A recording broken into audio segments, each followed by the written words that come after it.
Okay, great. Well, thank you very much, everyone, for joining. We're excited today to walk through our 5.5.1 release on our webinar. We'll spend about half an hour talking through the CurrentWare updates, along with a product demonstration, and then we'll have a period for question and answer at the end here.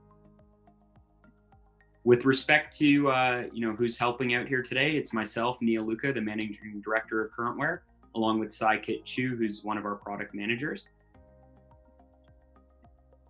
And as far as the agenda goes, we'll start with a market update, talk about the 5.5.1 release, show some of the new feature demos, talk about some of our upcoming features, and then have some time for Q&A.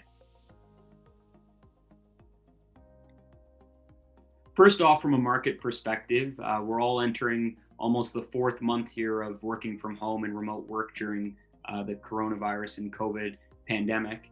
And it's interesting to see how businesses and organizations are adapting to this time. A number of organizations shifted to allowing remote work almost overnight, causing a spike in demand for remote connectivity, security solutions such as VPNs, MFAs, endpoint securities, and even laptops themselves. A need for complementary analytics solutions to detect behavior and establish holistic identities have become quite important, where IT administrators and other individuals are trying to really understand a full picture as to what their employees are doing and what devices they're on, etc. Leading into that, we're also seeing trends in multi-device and access controls being really important. Whether it's home routers and endpoints, never being part of the enterprise security stack, the home network is a new perimeter that IT administrators do need to think about. Whether it's modernized identity platforms or understanding all the different types of devices that each of your employees or users are engaging with your business on, that holistic approach and multi-device understanding has become more important than ever. Finally, there's been a significant increase in hacker campaigns targeting employees. This could be anything related to phishing and other cyber scams since the start of COVID. Some organizations are saying they've seen a 40% increase in these types of activities, and attackers and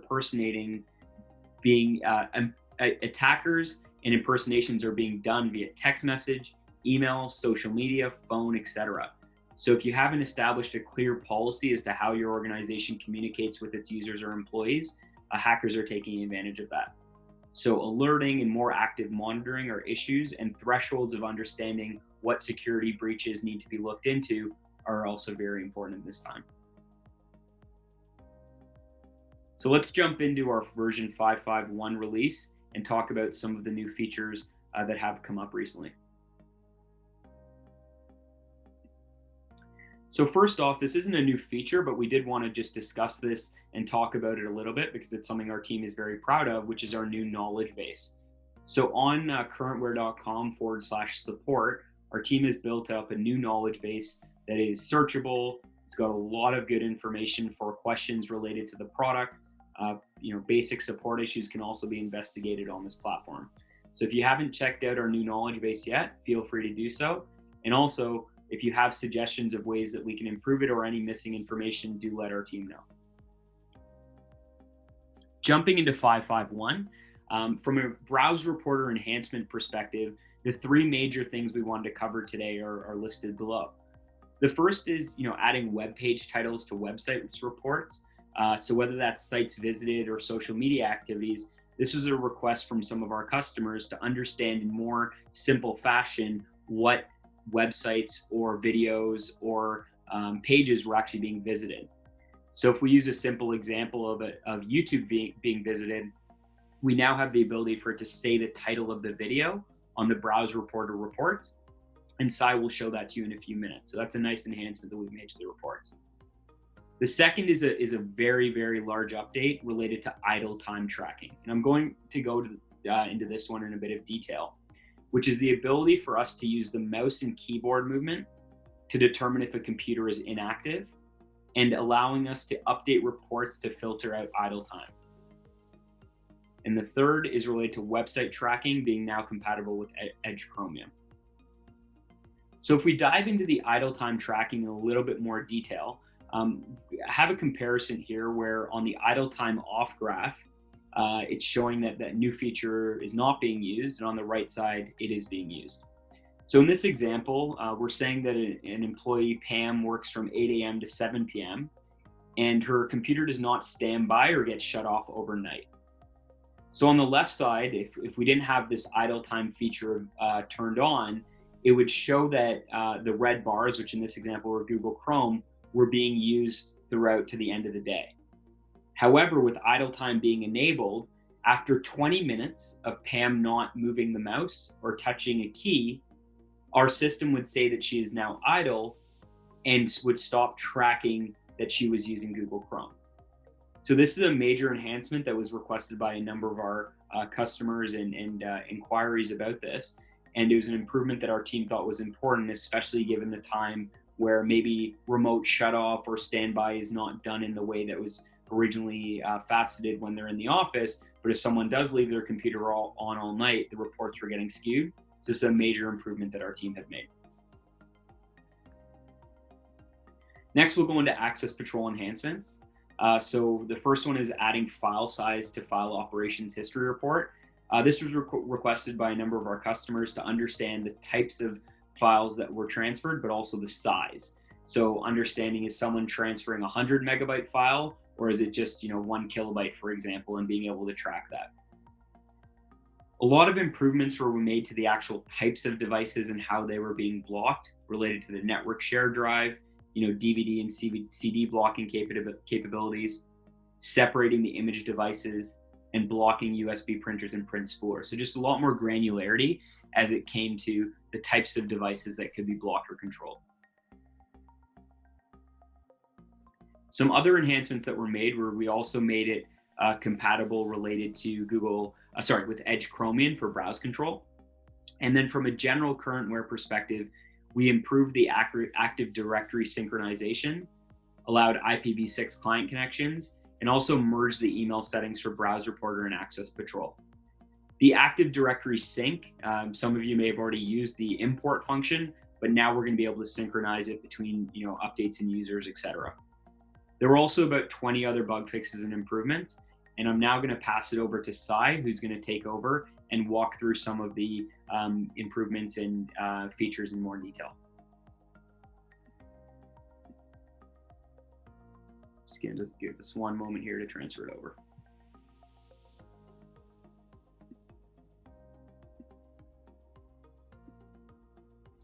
All right, Sai, you should have those capabilities now. Okay, perfect. Thank you so much, Neel. Just give me 1 second. And okay. So let me go ahead and share my screen. Okay, perfect. All right, thank you, Neel. So I just want to quickly introduce myself. My name is Sai. I'm the product manager here at CurrentWare. I'm very excited to show you some of the new features that we are introducing in version 5.5.1.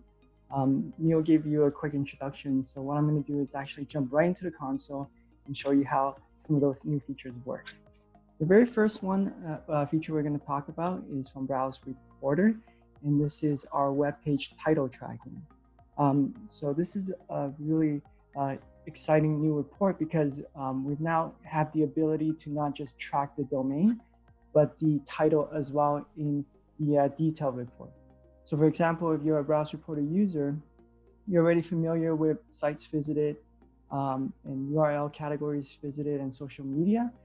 All those reports will now have an additional option here that includes web page title. So let me go ahead and check that and select one of my users here. And I'll show you what that looks like in the report. Okay. I'm going to run this report. Let's give it a second to generate. So for Jim, we're now able to see this completely new column that includes the title. So there's going to be a situation where you kind of question whether an employee was spending productive time on a site like YouTube. And in this case, we can clearly see that Jim was watching tutorial videos that are related to work because he could be a developer for the company. So there are going to be other examples where, like for Google Docs, if they're working on something that's personal versus work-related, or a shopping site like Amazon, are they trying to buy something for work or for themselves? The second feature for Browse Reporter is the idle time tracking. So idle time tracking, as Neel mentioned in the earlier webinar, that it is something that's turned on by default. So you don't have to enable it. It is something that you can modify under the tracking option.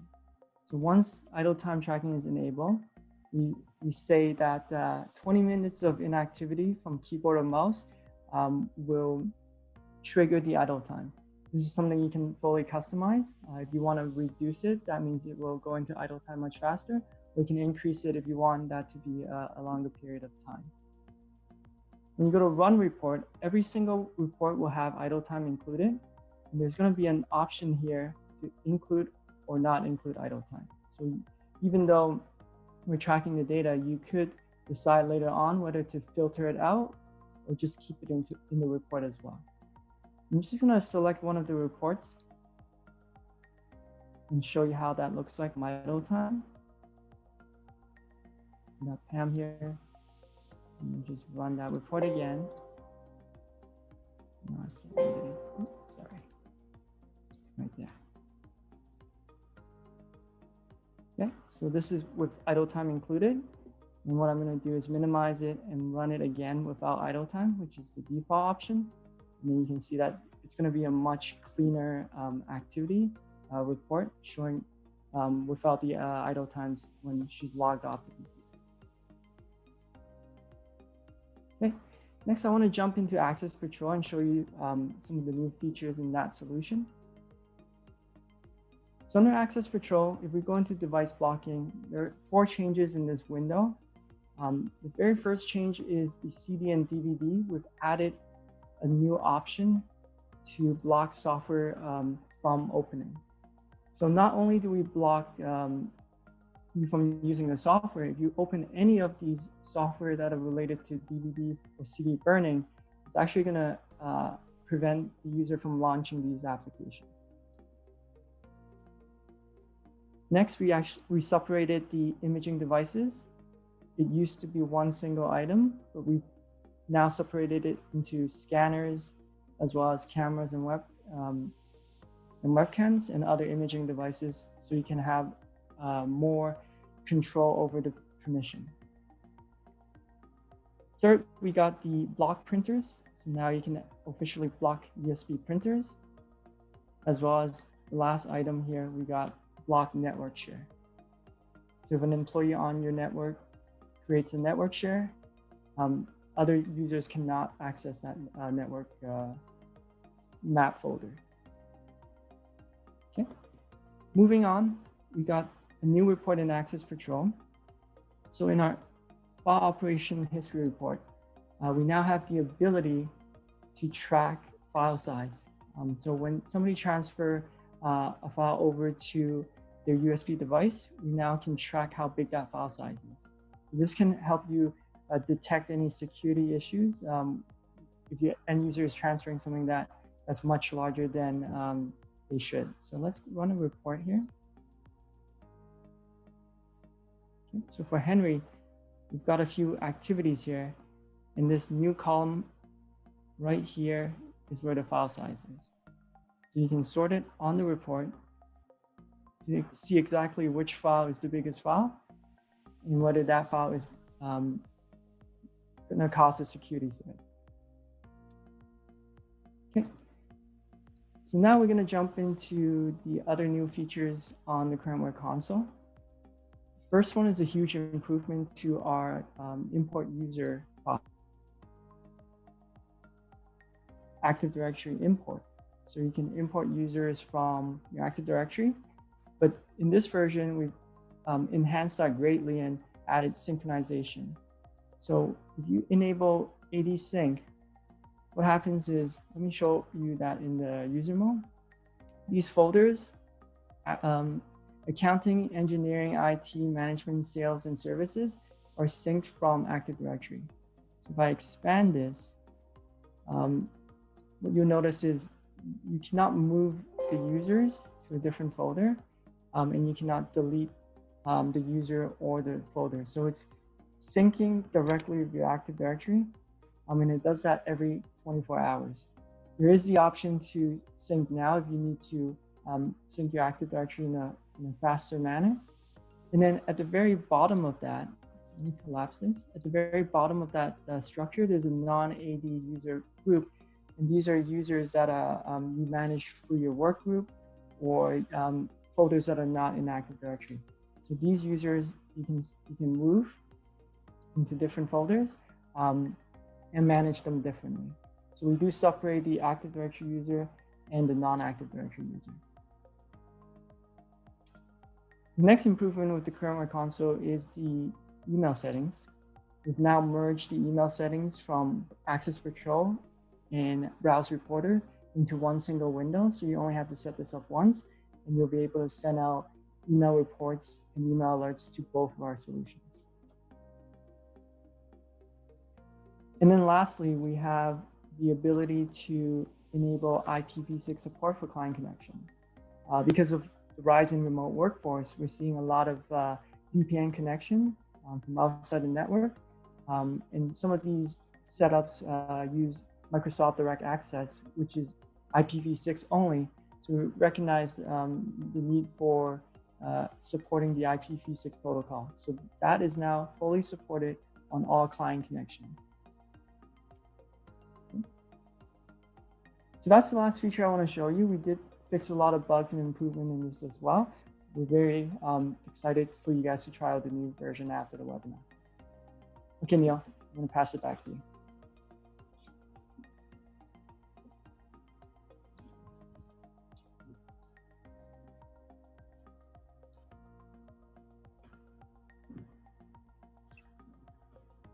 Great, thanks, Sai. So what we're going to do now is just quickly cover some of the new features that are coming out in the next few months here. And the first is a web console to manage administrative functions. So we've got a beta that's going to be released in Q3 2020. So this is going to allow our users to have the capability to manage the CurrentWare administrative functions from a web dashboard. Now, this is still going to be connecting to your on-premise server, but with a really nice refreshed user interface and the ability to obviously access it from the web console that will be available. If you are interested in being a beta customer, feel free to reach out to us at support@CurrentWare, and we can potentially get you involved in that beta before it goes out to full release later this year. The next major feature is improvements to npower Manager. So we've had some requests for login reporting, when computers get turned off or turned on. And so we're going to actually be adding that to npower Manager. So if you have the npower Manager product, you'll get access to that in our 5.5.2 version. Or if you already have the CurrentWare suite, which includes npower Manager, you'll get that as well. The third major feature is related to IP detection. So this is an interesting feature that our team is starting to work on, related to knowing where employees are working from on the different reports, and really understanding how productive they're being. So let's use the example of myself. Let's say in October, if I start working 2 days from home and 3 days from the office, this new update to CurrentWare will allow you to define and know on the reports, Neel was working this many hours when he was at home and this many hours when he was at the office. Or if we're using the productive or unproductive categories from a browse reporter perspective, allow you to know how productive he was being in each instance. So really helpful for the environment that we're in now, and a feature that our team is quite excited about launching. And the last is related to blocking file names with AccessPatrol. So specific file names being able to be blocked. These are just some of the things that we wanted to highlight today, but obviously the new releases will have a number of other improvements and elements that should be useful for your CurrentWare platform as well. So at this point, what we wanted to do was open up a question and answer period. So if you do have any questions, feel free to type them into the Zoom chat, and I will be able to take a quick read of them. And if they're appropriate for the group, we'll have myself or Sai answer them for you. First question comes from Michael Thompson. With the web console, is it run over internet to the site or via VPN onto the LAN then web portal? Sai, are you able to take that one? Sorry, I'll just take you off mute one moment.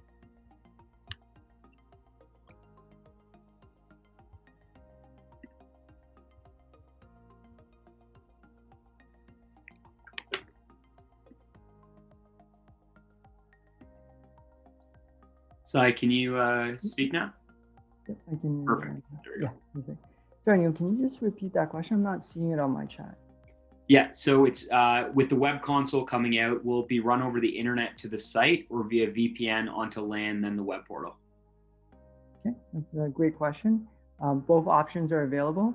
So if you use port forwarding, you can run it over a public IP address, or if you were to have it set up in your private network, you can use the IP address to connect it over the LAN. So both options are available. Great, thanks.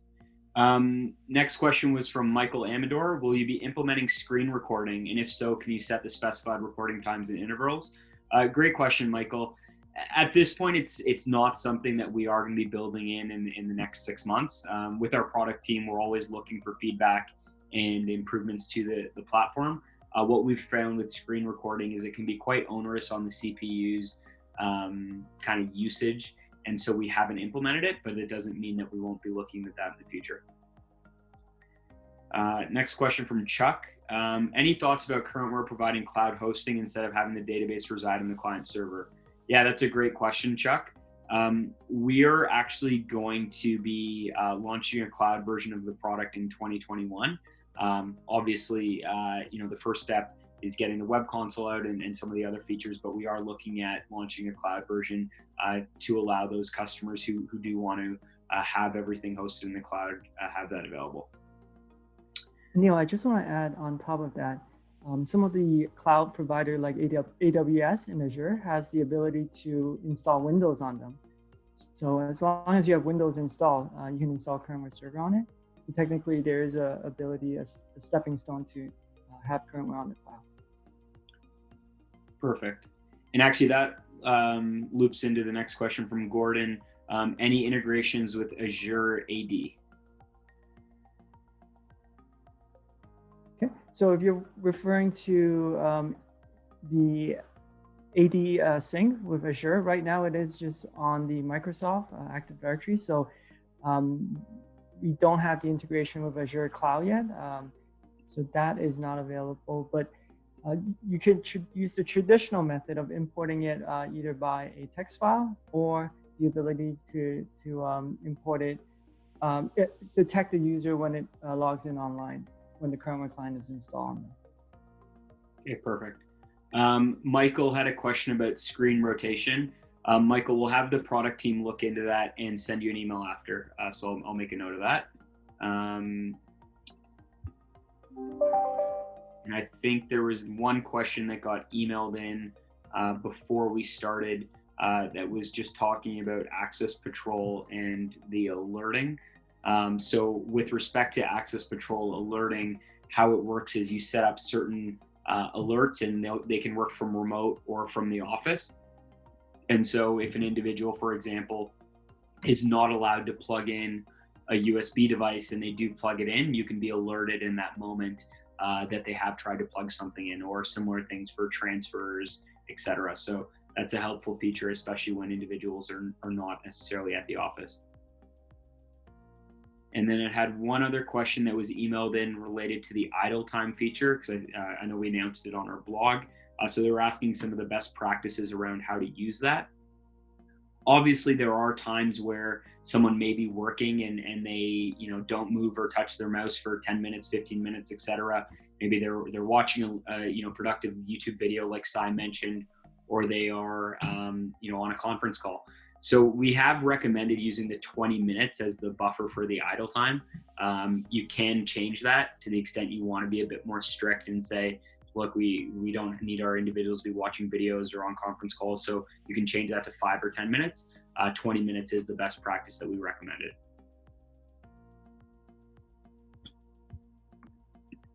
Okay, perfect. Well, really appreciate everyone's time today. Hopefully this was a helpful webinar for you to understand the 5.5.1 product and also some of the updates that we are making in the future. If you are ready to upgrade, feel free to follow that link and it'll walk you through some of the instructions. If you don't have CurrentWare already and you want to learn more about it, feel free to contact our sales team.